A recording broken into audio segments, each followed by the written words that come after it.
الحمد لله رب العالمين والصلاة والسلام على سيد المرسلين وعلى آله الطيبين الطاهرين وعلى أصحابه الغر الميامين ومن تبعهم بإحسان إلى يوم الدين أما بعد. کئی ہفتوں سے اللہ کے فضل و کرم سے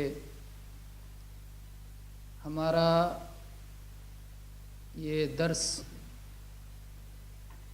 یا یوں کہیے ہفتہ واری درس سلسلے وار نبی کریم صلی اللہ علیہ وسلم کی خصوصیات اور آپ کے امتیازات اور اللہ تبارک و تعالیٰ کی طرف سے عطا کیے گئے اعزازات سے متعلق چل رہا تھا. وہ سلسلہ ہم نے پچھلے درس میں مکمل کر کے یہ اعلان کیا تھا کہ انشاءاللہ ہمارا اس ہفتے کا درس نبی کریم صلی اللہ علیہ وسلم کے حقوق سے متعلق ہوگا کہ آپ کے تئیں وہ کیا فرائض ہیں جو ہمارے اوپر عائد ہوتے ہیں. اس سلسلے میں ہم چاہتے ہیں کہ مختصر سے مختصر انداز میں ان حقوق کو ایک ہی پروگرام میں مکمل کر دیا جائے.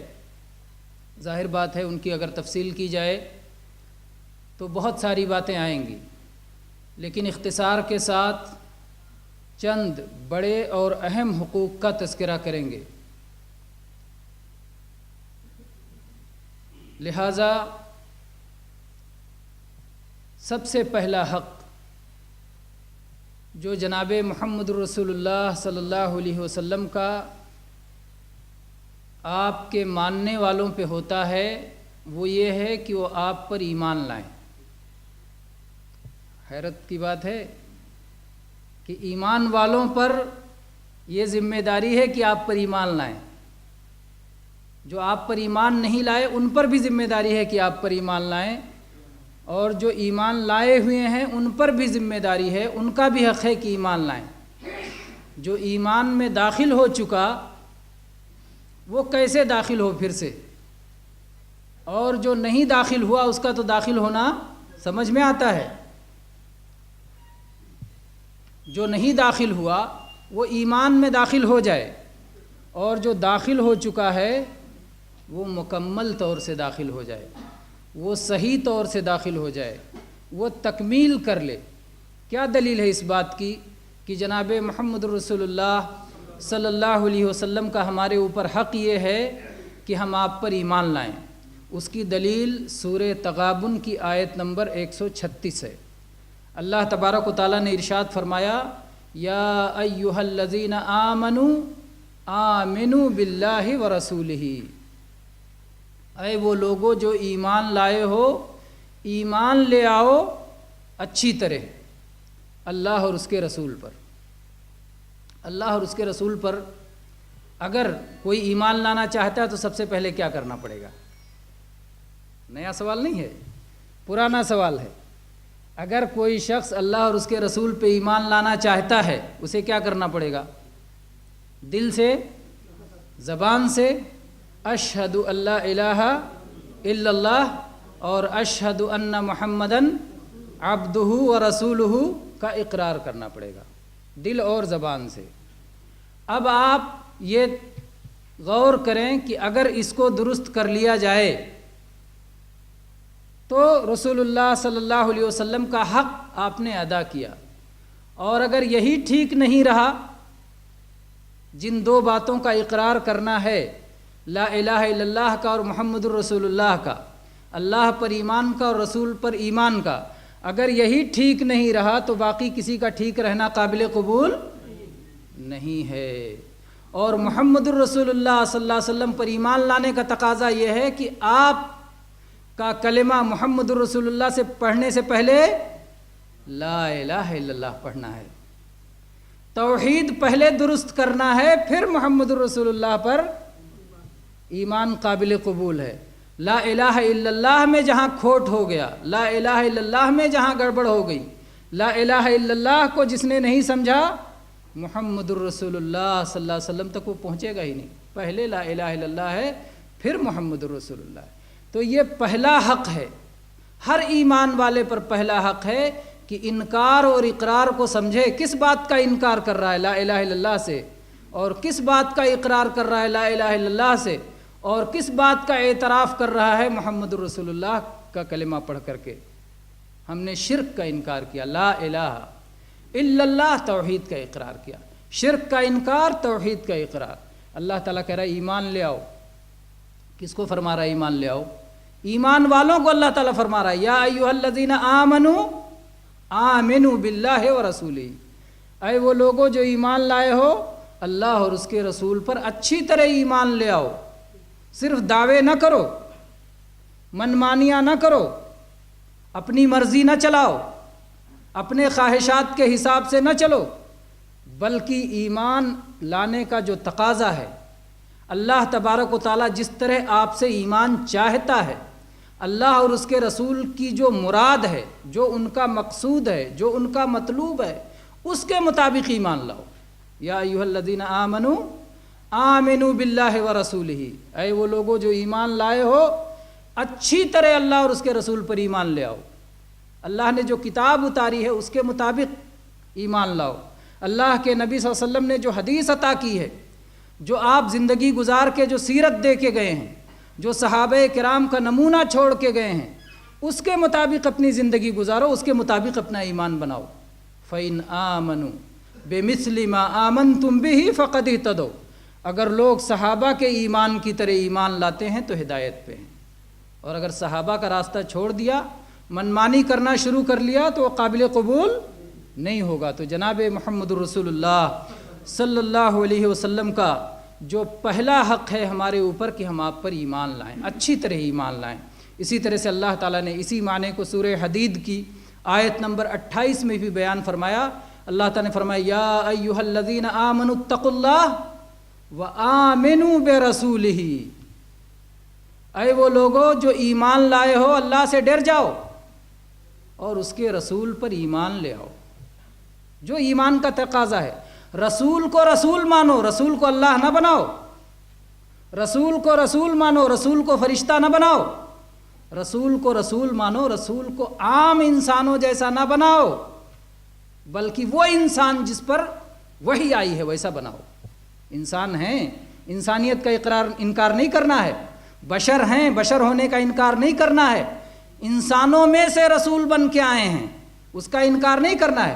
لیکن صرف انسان نہیں ہیں، وہ انسان جن پر اللہ کی وحی اتری ہے، وہ انسان جن کے سر پہ نبوت اور رسالت کا تاج ہے، وہ انسان جن کو اللہ تعالیٰ نے منتخب کیا ہے اپنی رسالت کے لیے، وہ انسان مانو. تو اللہ تبارک و تعالیٰ نے کہا آمنوا برسولہ. اے لوگو اللہ سے ڈرو اور اس کے رسول پر ایمان لے آؤ. اور اللہ تبارک و تعالیٰ نے فرمایا ایک اور آیت میں سورہ احزاب کی 40 نمبر میں ما کان محمد ابا احد من رجالکم ولکن رسول اللہ وخاتم النبیین. محمد صلی اللہ علیہ وسلم تمہارے مردوں میں سے کسی کے باپ نہیں ہیں، آپ اللہ کے رسول ہیں اور نبیوں کا سلسلہ ختم کرنے والے ہیں. گویا آپ کی نبوت اور رسالت پر ایمان کا یہ اہم حصہ ہے کہ آپ کو آخری رسول مانا جائے، سلسلے نبوت کو ختم کرنے والا مانا جائے.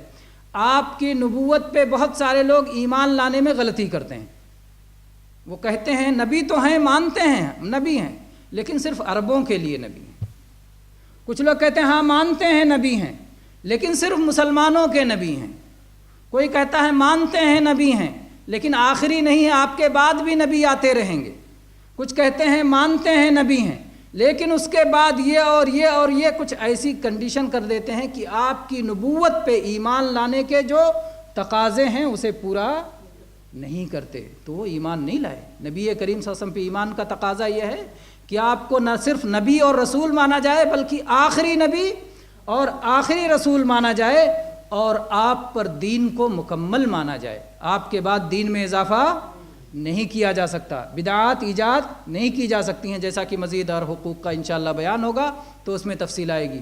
تو پہلا حق یہ ہے کہ جناب محمد الرسول اللہ صلی اللہ علیہ وسلم کو آخری رسول مان کر آپ پر ایمان لایا جائے۔ دوسرا حق جناب محمد رسول اللہ صلی اللہ علیہ وسلم کا یہ ہے کہ آپ کی اطاعت کی جائے، آپ کی پیروی کی جائے، آپ کو فالو کیا جائے، آپ کے پیچھے پیچھے چلا جائے، آپ سے آگے بڑھنے کی کوشش نہ کی جائے۔ چنانچہ سورہ نساء کی آیت نمبر 65 میں اللہ تبارک و تعالیٰ نے ارشاد فرمایا فَلَا وَرَبِّكَ لَا يُؤْمِنُونَ حَتَّى يُحَكِّمُوكَ فِي مَا شَجَرَ بَيْنَهُمْ ثُمَّ لَا يَجِدُوا فِي أَنفُسِهِمْ حَرَجًا مِّمَّا قَضَيْتَ وَيُسَلِّمُوا تَسْلِيمًا۔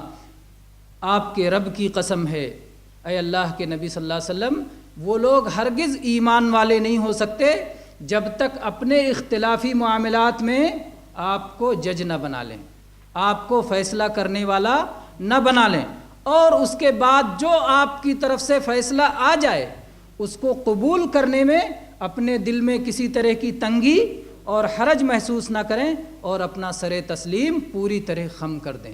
یہ ہے اہل ایمان کا طریقہ۔ جب دو ایمان والوں میں اختلاف ہو جائے تو وہ کیا کریں گے؟ فیصلہ کیسے کریں گے؟ جناب محمد رسول اللہ صلی اللہ علیہ وسلم کے پاس فیصلے کے لیے جائیں گے، اور ظاہر بات ہے جب تک نبی کریم صلی اللہ علیہ وسلم مسلمانوں کے درمیان موجود تھے تب تک آپ کے پاس مسلمان پہنچ جاتے تھے، صحابہ پہنچ جاتے تھے، لیکن جب آپ اس دنیا سے رخصت ہو گئے، جب آپ کی وفات ہو گئی، جب آپ یہاں سے چلے گئے، تو اس کے بعد اب آپ کی تعلیمات جو باقی ہیں، جو آپ کی احادیث باقی ہیں، جو آپ کی سنت باقی ہے، اس کی طرف رجوع کریں گے اور وہاں سے فیصلہ کریں گے، اپنے اختلافات کو اس طرح سے ختم کریں گے۔ تو نبی کریم صلی اللہ علیہ وسلم کی پیروی کرنا اور اپنے اختلافی معاملات میں آپ سے فیصلہ لینا، یہ آپ کا حق ہے ہمارے اوپر۔ اور چنانچہ سورہ حشر کی آیت نمبر 7 میں اللہ تبارک و تعالیٰ نے ارشاد فرمایا وَمَا آتَاكُمُ الرَّسُولُ فَخُذُوهُ وَمَا نَهَاكُمْ عَنْهُ فَانْتَهُوا، رسول جو دے دیں اسے لے لو، اور رسول جس سے روک دیں اس سے رک جاؤ۔ اسی طرح سے جناب محمد رسول اللہ صلی اللہ علیہ وسلم کا ایمان والوں کے اوپر حق یہ ہے کہ آپ سے اتنی محبت کی جائے، اتنی محبت کی جائے کہ جو محبت اپنی جان سے بھی زیادہ ہو، اپنے مال سے بھی زیادہ ہو، اپنے اہل و عیال سے بھی زیادہ ہو، اپنی تجارت سے بھی زیادہ ہو، ساری چیزوں سے زیادہ محبت جناب محمد رسول اللہ صلی اللہ علیہ وسلم کی ہو۔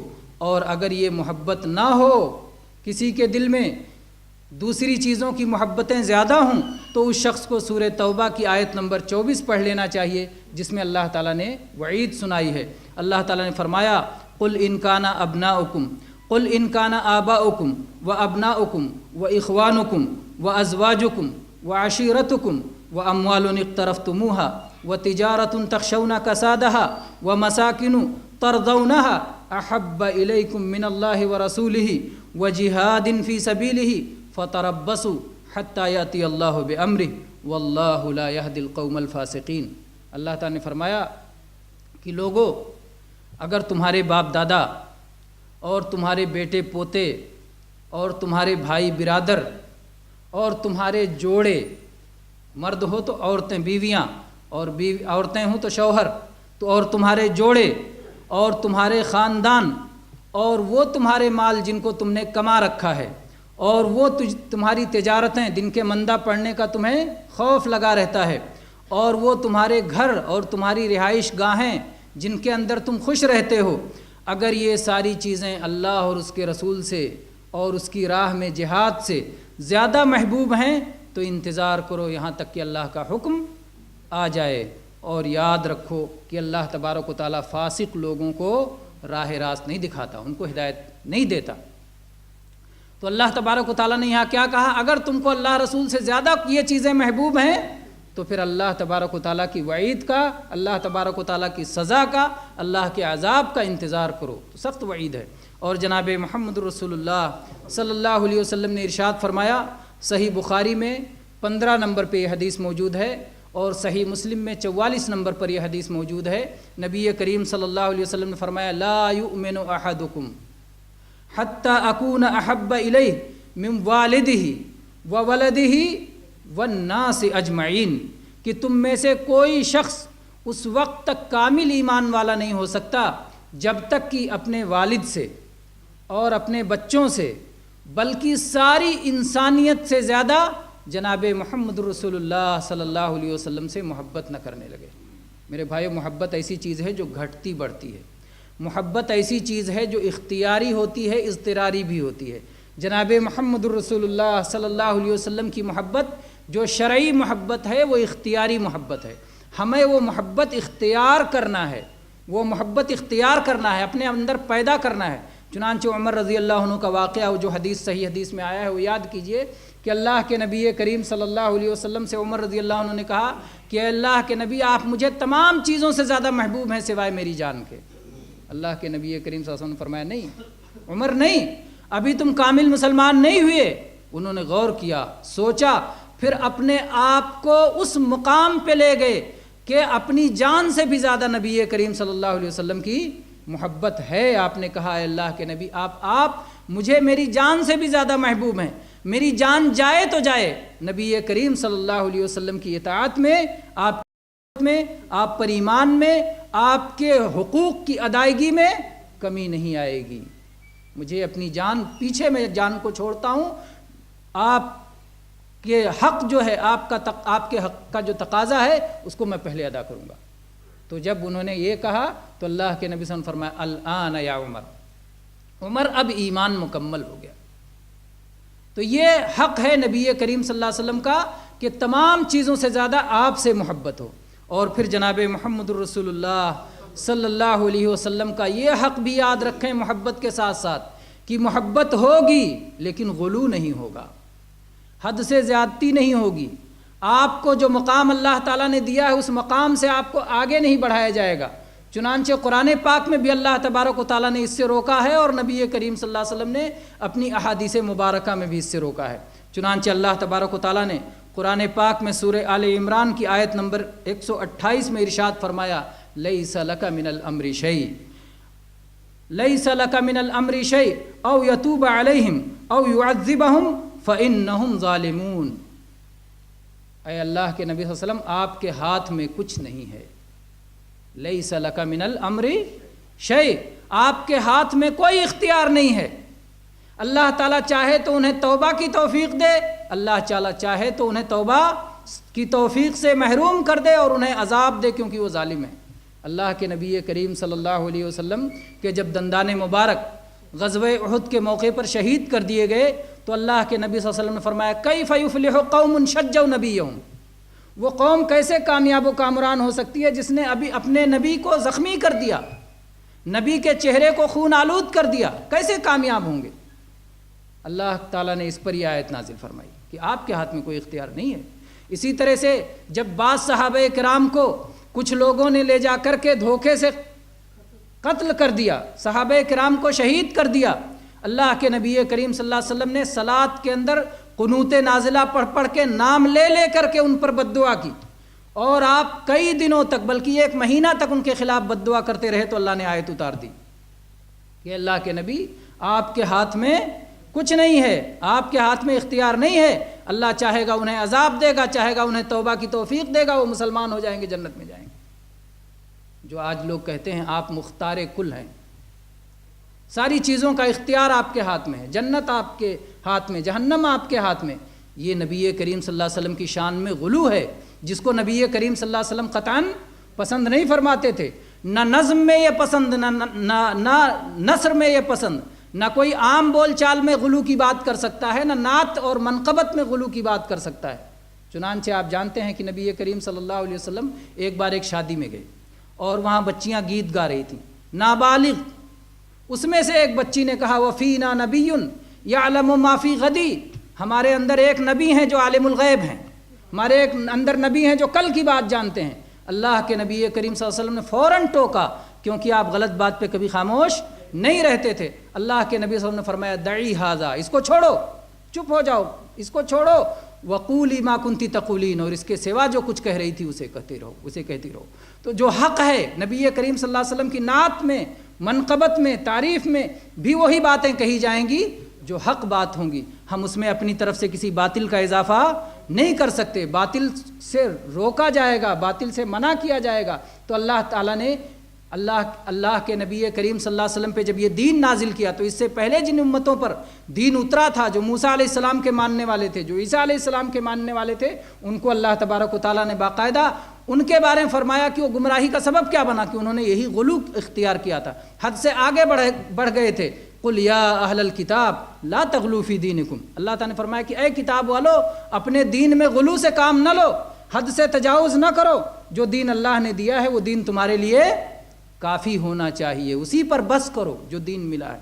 اسی طرح سے جناب محمد رسول اللہ صلی اللہ علیہ وسلم نے فرمایا صحیح بخاری میں 3445 نمبر پر اور اسی طرح سے 6830 نمبر پر یہ حدیث موجود ہے، آپ نے فرمایا لا تطرونی کما اطرت النصارى ابن مریم فانما انا عبد فقولوا عبد اللہ ورسولہ، مجھے حد سے آگے نہ بڑھاؤ جیسے مریم کے بیٹے عیسیٰ کو ان کے ماننے والوں نے حد سے آگے بڑھا دیا۔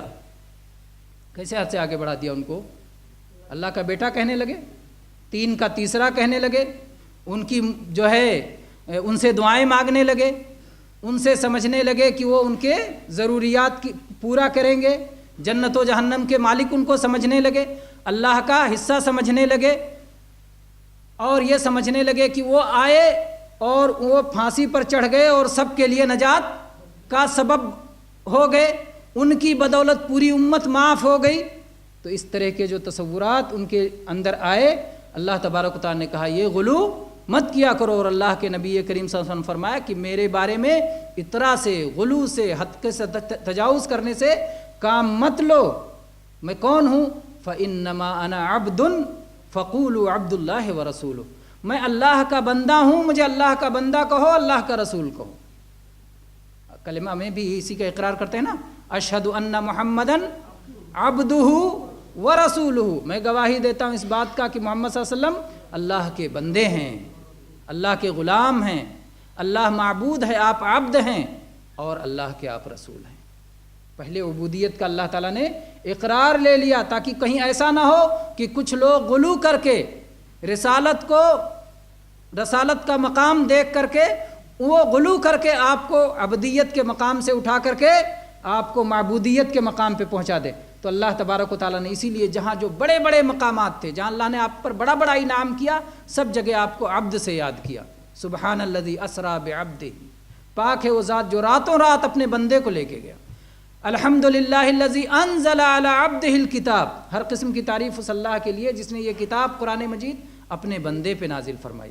وَأَنَّهُ لَمَّا قَامَ عَبْدُ اللَّهِ يَدْعُوهُ، اور جب دعوت کے لیے اللہ کا بندہ کھڑا ہوا، یہ سب جو مقام اعلیٰ مقام ہے، افضل مقام ہے، ہر مقام پر اللہ تعالیٰ نے آپ کو اپنا بندہ کہا، اپنا بندہ کہا، تو یہ جو ہے آپ کا مقام ہے، یہ آپ کا مرتبہ ہے، یہ مرتبہ کم نہیں ہوتا اس کے ماننے سے۔ تو نبی کریم صلی اللہ علیہ وسلم کی ذات میں غلو نہ کرنا یہ بھی آپ کے حقوق میں سے ایک اہم حق ہے۔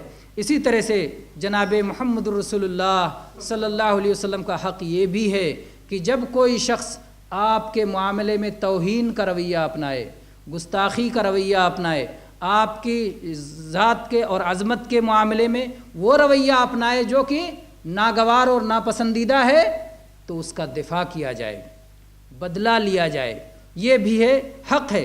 چنانچہ اللہ تعالیٰ نے سورہ اعراف کی 157 میں ارشاد فرمایا فَالَّذِينَ آمَنُوا بِهِ وَعَزَّرُوهُ وَنَصَرُوهُ وَاتَّبَعُوا النُّورَ الَّذِي أُنزِلَ مَعَهُ أُولَئِكَ هُمُ الْمُفْلِحُونَ، وہ لوگ جو محمد صلی اللہ علیہ وسلم پہ ایمان لائے۔ یہ پہلا حق بیان ہو چکا کہ نبی صلی اللہ علیہ وسلم کا سب سے پہلا حق کیا ہے؟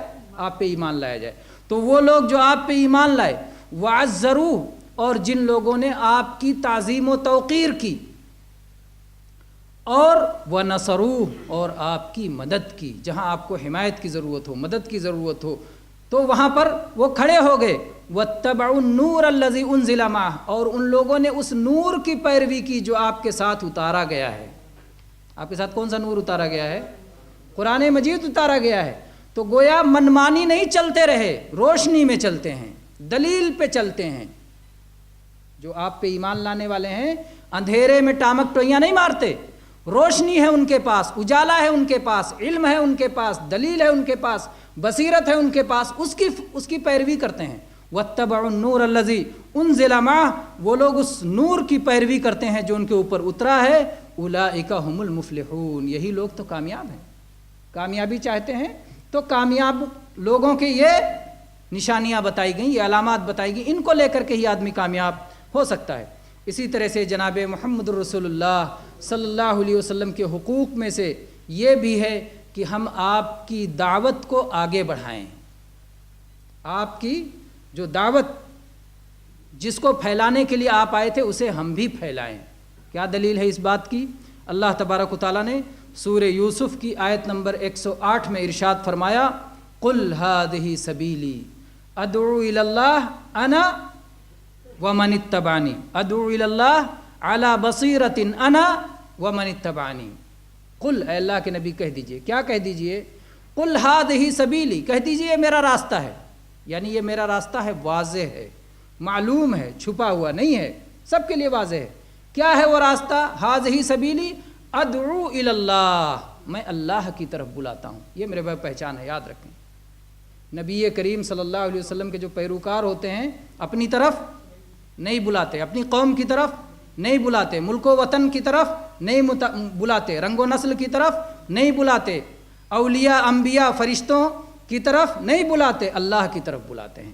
انبیاء اولیاء فرشتے داخل کس سے ہوتے ہیں؟ تابع ہو جاتے ہیں اسی کے۔ اللہ کے نبی ہیں تو ظاہر بات ہے ان کا ذکر آئے گا، اللہ کے ولی ہیں تو ان کا ذکر آئے گا، اللہ پہ ایمان لانے والے ہیں تو ان کا ذکر آئے گا، اللہ کی تعلیم کو پھیلانے والے ہیں تو ان کا ذکر آئے گا۔ لیکن اصل کون ہے؟ اللہ ہے، اللہ ہے، اصل اللہ ہے، باقی سب ان کے تابع ہو کے آئیں گے۔ یہ گڑبڑ نہ ہونے پائے کہ یہ تو نبیوں کو نہیں مانتے، ولیوں کو نہیں مانتے۔ نبیوں کو مانتے ہیں نبی کی صورت میں، ولیوں کو مانتے ہیں ولی کی صورت میں، اللہ بنا کے کسی کو نہیں مانیں گے، معبود بنا کے کسی کو نہیں مانیں گے۔ جو جس کا درجہ ہے وہ درجہ اسے ملنا چاہیے۔ تو اللہ تبارک و تعالیٰ نے کیا فرمایا؟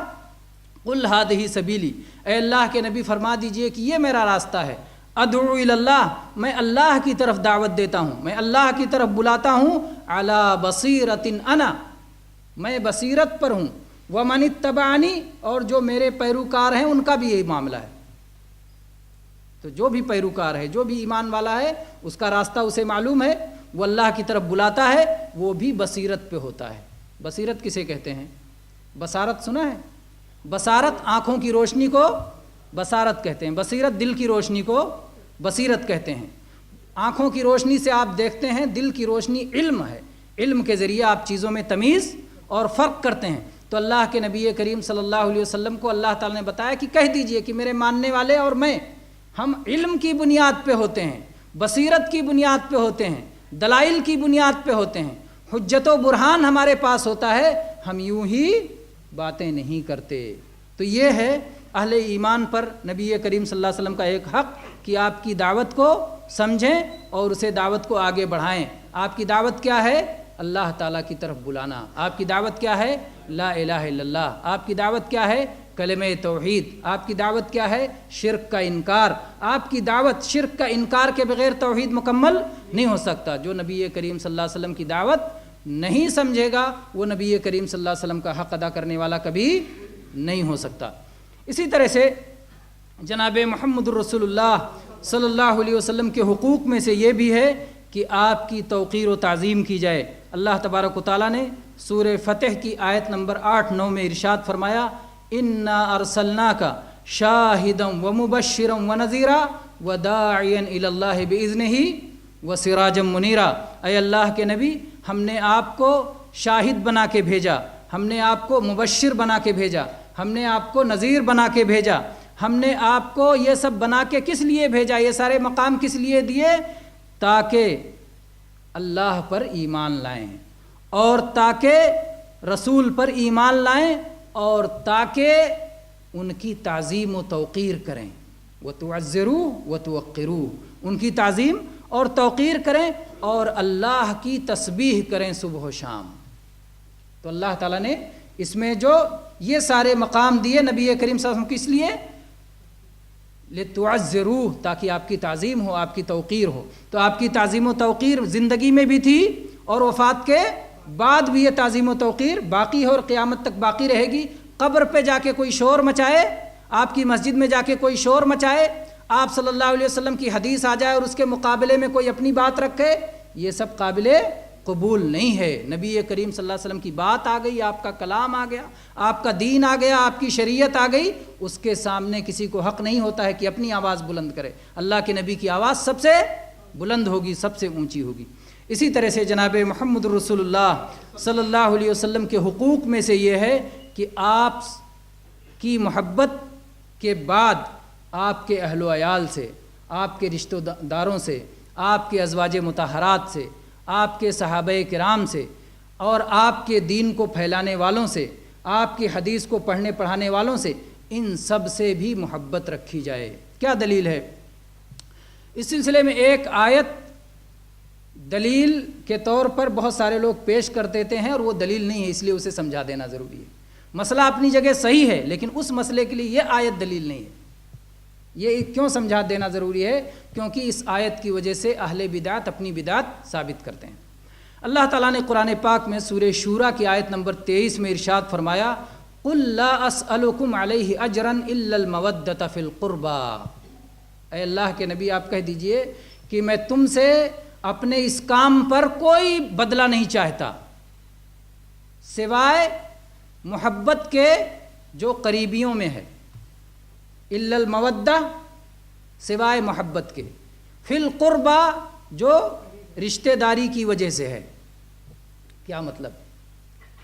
اس کا صحیح مفہوم یہ ہے کہ اے مکہ والو، میں جو دعوت پیش کر رہا ہوں مجھے اس میں کوئی بدلہ نہیں چاہیے، کیونکہ اس کا بدلہ تو اللہ دینے والا ہے، اس کا بدلہ اللہ دینے والا ہے، لیکن میں تمہارا قریبی ہوں، میں تمہارے رشتے مجھ سے بنتے ہیں، میں اسی مکہ میں پیدا ہوا، مکہ کا کوئی قبیلہ ایسا نہیں ہے جس میں میری رشتہ داریاں نہ ہوں، تو اس رشتہ داری کا تو لحاظ کرو، اس کی وجہ سے تو میری محبت تم پر لازم ہے۔ تو اللہ کے نبی کریم صلی اللہ علیہ وسلم نے یہ کہا، ایک معنی یہ ہوتا ہے، اور یہ معنی عبداللہ ابن عباس رضی اللہ عنہ سے صحیح بخاری میں آیا ہے۔ چنانچہ صحیح بخاری میں عبداللہ ابن عباس رضی اللہ عنہ سے پوچھا گیا کہ الا المودۃ فی القربہ کا کیا مفہوم ہے؟ تو آپ کے شاگرد بیٹھے ہوئے تھے سعید ابن جبیر رحمۃ اللہ علیہ، تو انہوں نے کہا کہ آپ کے قرابت دار جو محمد صلی اللہ علیہ وسلم کی آل و اولاد ہیں وہ مراد ہیں، ان کی محبت کی جائے۔ عبداللہ ابن عباس رضی اللہ عنہ فوراً ٹوکا۔ کبھی کبھی ایسا ہوتا ہے کہ استاد بیٹھا رہتا ہے، شاگرد جلد بازی کر جاتا ہے، تو عبداللہ ابن عباس رضی اللہ عنہ نے فرمایا، عجلت، تم نے عجلت سے کام لیا، تم نے جلد بازی سے کام لیا۔ اس کی تفسیر کیا ہے؟ کہتے ہیں ان النبی صلی اللہ علیہ وسلم لم یکن بطن من قریش الا کان لهم فیہم قرابہ فقال الا ان تصلوا ما بینی وبینکم من القرابہ۔ صحیح بخاری 4818 نمبر پہ یہ حدیث آئی ہے۔ کہتے ہیں کہ نبی کریم صلی اللہ علیہ وسلم، قریش میں کوئی بھی خاندان ایسا نہیں تھا کہ جس کے ساتھ نبی کریم صلی اللہ علیہ وسلم کی کوئی قرابت، کوئی رشتہ داری، کوئی نزدیکی نہ ہو۔ تو آپ صلی اللہ علیہ وسلم نے یہی کہا کہ میرے اور تمہارے درمیان جو قربت ہے، جو رشتہ ہے، اس رشتے کو تو جوڑ کے رکھو۔ اور یہ کہنا کہ اللہ کے نبی نے یہ فرمایا کہ میں تم سے کوئی بدلہ نہیں مانگتا، ہاں میری اولاد سے محبت کرنا، اور وہ بھی مکہ میں، اور اس کے بعد کہنا کہ علی رضی اللہ عنہ سے محبت کرو، فاطمہ سے محبت کرو، حسن سے محبت کرو، حسین سے محبت کرو رضی اللہ عنہم اجمعین، یہ کہنا کہاں سے ثابت ہوگا؟ کیونکہ یہ آیت مکہ میں نازل ہوئی جب ابھی علی رضی اللہ عنہ کی شادی نہیں ہوئی تھی فاطمہ رضی اللہ عنہ سے، ابھی حسن حسین پیدا ہی نہیں ہوتے، اس موقع پر کیسے یہ کہا جائے گا؟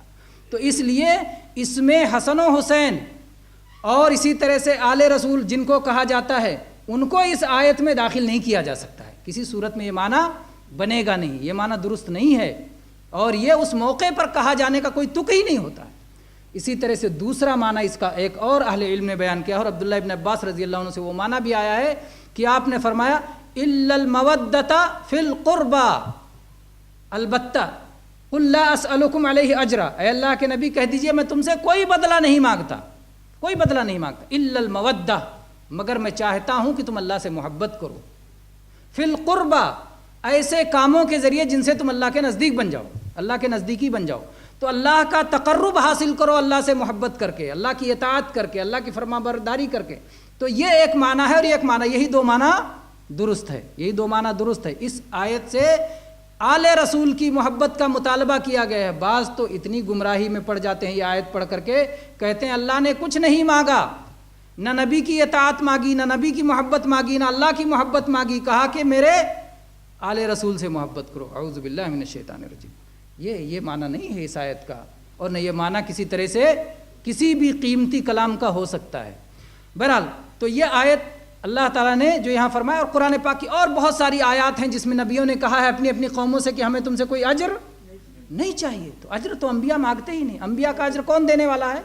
اللہ تعالیٰ دینے والا ہے۔ اللہ کے نبی کریم صلی اللہ علیہ وسلم نے ایسی چیز کی طرف رہنمائی کی جس میں امت کا فائدہ تھا، آپ کے مخاطبین کا فائدہ تھا، کہ تم کم سے کم اگر یہ مانتے نہیں ہو، میں تم سے کسی اجرت کا مطالبہ نہیں کرتا، لیکن تم نے جو دشمنی کر رکھی ہے میرے ساتھ، جو تم نے رویہ اپنا رکھا ہے، جو تم نے سلوک کر رکھا ہے، اس سلوک کا تو میں حقدار نہیں ہوں، میری رشتہ داریاں تمہارے ساتھ ہیں۔ یہ بتایا گیا ہے ان سے الا المودۃ فی القربہ کہہ کر کے۔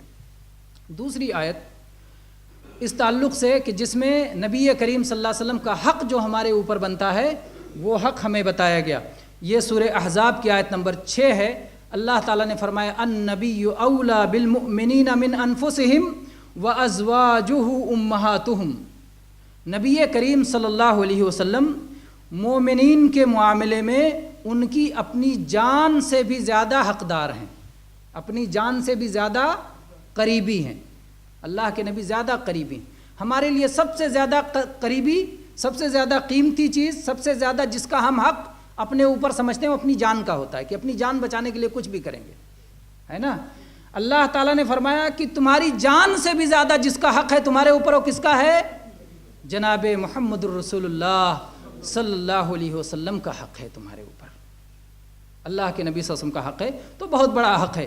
اور پھر اسی حق کو آگے یاد کراتے ہوئے اللہ تعالیٰ نے فرمایا وَأَزْوَاجُهُ أُمَّهَاتُهُمْ، اور نبی کریم صلی اللہ علیہ وسلم کی بیویاں ایمان والوں کی ماں کا درجہ رکھتی ہیں، ماں کا مقام رکھتی ہیں۔ تو یہ نبی کریم صلی اللہ علیہ وسلم کا مقام بتایا گیا۔ اسی طرح سے نبی کریم صلی اللہ علیہ وسلم فرمایا انی تارکم فیکم الثقلین، میں تم میں دو بھاری چیزیں، دو وزنی چیزیں، دو گراں چیزیں چھوڑ کے جا رہا ہوں، کتاب اللہ وعطرتی، ایک اللہ کی کتاب ہے اور ایک میرے خاندان کے لوگ ہیں۔ میرے خاندان کے لوگوں کا خیال رکھنا۔ خاندان کے لوگ آپ کے اگر متبع سنت ہیں، اگر آپ کے دین پہ چلنے والے ہیں، اگر آپ کے دین کو سیکھنے اور سکھانے والے ہیں تو وہ قابل قدر ہیں، ان کا احترام بقیہ سے زیادہ ہوگا جناب محمد الرسول اللہ صلی اللہ علیہ وسلم سے رشتہ داری کی وجہ سے۔ لیکن اگر وہ نبی کریم صلی اللہ علیہ وسلم کے دین پہ نہیں ہیں، وہ آپ کی لائی ہوئی توحید پہ نہیں ہیں، وہ آپ کی لائی ہوئی سنت پہ نہیں ہیں، تو ظاہر بات ہے دین کے بغیر دنیا کا رشتہ کام آنے والا نہیں ہے۔ ابو طالب محمد صلی اللہ علیہ وسلم پہ ایمان نہیں لائے، اللہ کے نبی نے فرمایا، آپ سن چکے ہیں پچھلے درس میں، کہ وہ جنت میں نہیں جائیں گے۔ اللہ کے نبی سفارش کریں گے، جہنم ہی میں عذاب کم کر دیا جائے گا لیکن جنت نہیں ملنے والی ہے۔ نوح علیہ السلام کا بیٹا ایمان نہیں لایا، طوفان میں سب کے ساتھ وہ بھی غرق ہو گیا۔ ابراہیم علیہ السلام کے والد ایمان نہیں لائے، وہ بھی جہنم میں جائیں گے۔ یہ ساری چیزیں واضح ہیں۔ من بطأ بہ عملہ لم یسرع بہ نسبہ، نبی صلی اللہ علیہ وسلم کی صاف اور صحیح حدیث ہے کہ جس کا عمل اسے پیچھے کر دے، اس کا نسب، اس کا خاندان اسے آگے نہیں کر سکتا ہے۔ تو نبی کریم صلی اللہ علیہ وسلم کے خاندان والوں کی عزت، احترام، اکرام تب تک ہے جب تک وہ اللہ کے دین پہ قائم ہیں، اللہ کی توحید پہ قائم ہیں، نبی کریم صلی اللہ علیہ وسلم کی سنت پہ قائم ہیں، تب تک ان کا احترام اور تعظیم و تکریم۔ اسی طرح سے نبی کریم صلی اللہ علیہ وسلم کے حقوق میں سے یہ ہے کہ جب جب آپ کا ذکر ہو تب تب آپ پہ صلاۃ پڑھا جائے، سلام پڑھا جائے، صلی اللہ علیہ وسلم کہا جائے، یہ آپ کا حق ہے۔ چنانچہ اللہ تبارک و تعالیٰ نے سورہ احزاب کی آیت نمبر 56 میں ارشاد فرمایا ان اللہ وملائکتہ یصلون علی النبی یا ایھا الذین آمنوا صلوا علیہ وسلموا تسلیما اللہم صلی علی محمد وعلی آل محمد کما صلیت علی ابراہیم وعلی آل ابراہیم انک حمید مجید اللہم بارک علی محمد وعلی آل محمد کما بارکت علی ابراہیم وعلی آل ابراہیم انک حمید مجید۔ اور اسی طرح سے سنن ترمذی میں 3546 نمبر پر اور مسند احمد میں 1736 نمبر پر یہ حدیث نبی کریم صلی اللہ علیہ وسلم سے مروی ہے۔ آپ نے فرمایا البخیل من ذکرت عندہ فلم یصلی علی، وہ آدمی نہایت بخیل ہے کہ جس کے سامنے میرا ذکر آئے اور مجھ پہ صلاۃ نہ بھیجے، صلی اللہ علیہ وسلم نہ کہے۔ علیہ الصلاۃ والسلام نہ کہے، اس طرح کا کوئی لفظ نہ کہے تو انتہائی بخیل آدمی ہے، زبان تک حرکت نہیں کر سکتا اپنے اس نبی کے لیے جس کے احسانات اس کے اوپر اتنے زیادہ ہیں کہ اس نبی نے اندھیروں سے نکال کے اجالے میں پہنچایا، جاہلیت سے نکال کے علم میں پہنچایا، کفر سے نکال کے ایمان میں پہنچایا، شرک سے نکال کے توحید پہ پہنچایا، جہنم کے راستے سے نکال کے جنت کا راستہ دکھایا۔ اس نبی کے جتنے احسانات ہیں، وہ اتنا بڑا احسان فراموش بندہ کہ اس نبی کا نام آنے پر اپنی زبان کو حرکت تک نہیں دے سکتا، علیہ الصلاۃ والسلام نہیں کہہ سکتا، صلی اللہ علیہ وسلم نہیں کہہ سکتا، تو یہ اس کے بخیل ہونے کی نشانی ہے۔ لیکن بخیل آدمی کیا ایمان سے نکل جاتا ہے کہ بخیل ایمان میں ہے؟ ایمان کے اندر ہے۔ بڑے بڑے گناہ، کبیرہ گناہ سے کوئی ایمان سے خارج نہیں ہوتا۔ اس لیے اگر کوئی شخص جناب محمد رسول اللہ صلی اللہ علیہ وسلم کا نام آئے اور کسی وجہ سے وہ صلی اللہ علیہ وسلم نہ کہہ سکے، نہ پڑھ سکے، اس کا مطلب یہ نہیں کہ وہ ایمان سے خارج ہوگا، اعوذ باللہ نعوذ باللہ۔ یہ سمجھنا مسئلہ بہت ضروری۔ ایمان گھٹتا بڑھتا ہے، وہ چھوٹے درجے کا ایمان والا ہے، بڑے درجے کا ایمان والا نہیں ہے، ایمان گھٹتا بڑھتا ہے۔ اسی طرح سے میرے بھائیوں، جناب محمد رسول اللہ صلی اللہ علیہ وسلم کے حقوق میں سے یہ حق بھی ہے کہ ہم آپ سے محبت رکھنے والوں سے محبت کریں، آپ کے دوستوں سے محبت کریں اور آپ کے دشمنوں سے بغض رکھیں۔ چنانچہ اللہ تعالیٰ نے سورہ مجادلہ میں آیت نمبر 22 میں ارشاد فرمایا، لا تجد قوما یؤمنون باللہ والیوم الآخر یوادون من حاد اللہ ورسولہ، تم کسی قوم کو نہیں پاؤ گے جو اللہ پر اور آخرت کے دن پر ایمان رکھتے ہوں کہ اللہ اور اس کے رسول کی خلاف ورزی کرنے والے، مخالفت کرنے والوں سے وہ محبت رکھتے ہوں۔ اسی طرح سے اللہ تبارک و تعالیٰ کے رسول جناب محمد رسول اللہ صلی اللہ علیہ وسلم کا ہمارے اوپر ایک حق یہ بھی ہے کہ ہم اللہ کی عبادت ویسے ہی کریں جو آپ کی شریعت میں آیا ہے۔ اللہ نعبد اللہ الا بما شرع، اللہ کے نبی صلی اللہ علیہ وسلم کے طریقے کے مطابق، آپ کی شریعت کے مطابق ہی اللہ کی عبادت کریں گے، من مانی عبادت نہیں کریں گے۔ چنانچہ اس سلسلے میں صحیح مسلم میں 1718 نمبر پر یہ حدیث مروی ہے کہ نبی صلی اللہ علیہ وسلم نے فرمایا، من عمل عملا لیس علیہ امرنا فہو رد، جو شخص کوئی ایسا کام کرے جو ہماری شریعت کے مطابق نہیں ہے تو وہ مردود ہے، وہ مقبول نہیں ہے، اسے رد کر دیا جائے گا، اسے قبول نہیں کیا جا سکتا۔ نبی کریم صلی اللہ علیہ وسلم کی شریعت کے مطابق ہے تبھی قابل قبول ہے۔ اور اللہ تبارک و تعالیٰ نے قرآن مجید میں سورہ نساء کی آیت نمبر 59 میں ارشاد فرمایا، فَإِن تَنَازَعْتُمْ فِي شَيْءٍ فَرُدُّوهُ إِلَى اللَّهِ وَالرَّسُولِ، اگر تمہیں کسی معاملے میں تنازع ہو جائے، اختلاف ہو جائے تو اللہ اور اس کے رسول کی طرف پلٹا دو۔ ان کنتم تؤمنون باللہ والیوم الآخر، اگر اللہ پر آخرت کے دن پر ایمان ہے تو تمہارے ایمان کا تقاضا یہی ہے، کہاں پلٹاؤ؟ اللہ اور اس کے رسول کی طرف۔ اللہ کی طرف مطلب اللہ کی کتاب کی طرف، رسول کی طرف مطلب اللہ کے رسول کی حدیث کی طرف، اور اللہ کے رسول صلی اللہ علیہ وسلم کی اقوال و اعمال اور سنتوں کی طرف۔ اسی طرح سے نبی کریم صلی اللہ علیہ وسلم کا ہمارے اوپر حق یہ ہے کہ ہم آپ کی سیرت کو سیکھیں اور آپ کے اسوے کو اپنائیں، اور آپ جس طرح زندگی گزار کے گئے ہیں اس انداز پہ ہم بھی آپ کے نمونے کے مطابق اپنی زندگی گزاریں۔ سورہ احزاب کی آیت نمبر 21 میں اللہ تعالیٰ نے ارشاد فرمایا، لقد کان لکم فی رسول اللہ اسوۃ حسنہ، تمہارے لیے جناب محمد رسول اللہ صلی اللہ علیہ وسلم کی زندگی میں بہترین اسوہ ہے۔ اور اسی طرح سے آپ کا احترام ملحوظ رکھیں، آپ کی مسجد کے پاس بھی، آپ کی قبر کے پاس بھی، اور آپ کے شہر مدینہ میں بھی آپ کا احترام ملحوظ رکھیں اور آپ کے طریقے سے ہٹ کر کے کوئی اور طریقہ نہ اپنائیں۔ اللہ تبارک و تعالیٰ نے فرمایا، یا ایھا الذین آمنوا لا ترفعوا اصواتکم فوق صوت النبی ولا تجہروا له بالقول کجہر بعضکم لبعض، سورہ حجرات کی آیت نمبر 2 میں، کہ اے ایمان والو، اپنی آوازوں کو نبی کی آواز سے بلند نہ کرو، اور نہ ہی جیسے آپس میں ایک دوسرے کو بلند آواز سے پکارتے ہو نبی کے سامنے ایسی حرکت کرو۔ اسی طرح سے اللہ کے نبی کریم صلی اللہ علیہ وسلم نے دعا فرمائی، امام مالک کی کتاب الموطا میں 475 نمبر پر یہ حدیث ہے، آپ نے دعا کی، اللہم لا تجعل قبری وثنا یعبد، اے اللہ میری قبر کو استھان نہ بنانا کہ جس کی لوگ عبادت کرنے لگ جائیں۔